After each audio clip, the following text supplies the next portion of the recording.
A man who stayed late at work stumbled upon a murder scene. Tom hid, trembling behind a wall, until the killer dragged the body away. He then rushed into a nearby restroom, but the next second, Tom went to check, but he accidentally triggered the flushing mechanism. He quickly closed the door. Fearing the killer would find him, he climbed onto a dead body to hide. But before he could catch his breath, the killer entered the restroom. Tom panicked, but to his relief, the killer was only there to clean up the blood. How you doing in there, Barney?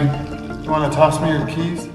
Looking down at the keys on the body, Tom had a bad feeling. So he quickly used his wits and hid in another stall just a second before the killer came in. But before he could breathe a sigh of relief, a red laser suddenly lit up the room. Fortunately, the killer simultaneously activated the flushing mechanism.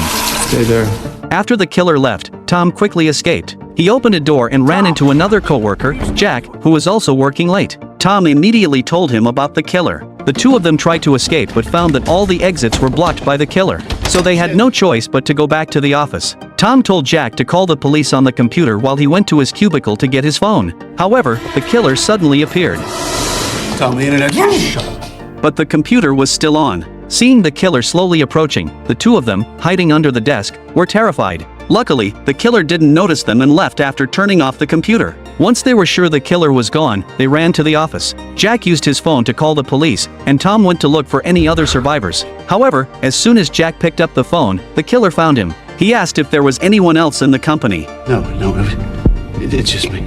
The killer then turned and left. Jack thought he was safe, but the killer suddenly turned around and came back.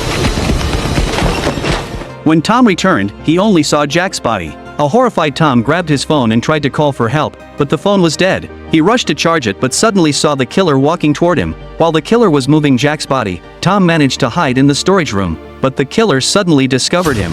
It turned out the storage room was where the killer was hiding the bodies, and he was dragging a body toward it. Just as Tom was about to be exposed, the killer stopped and turned to his desk. Tom's girlfriend was calling. The killer immediately hung up and checked the call history, confirming that Tom was still in the company. Tom, I will find you.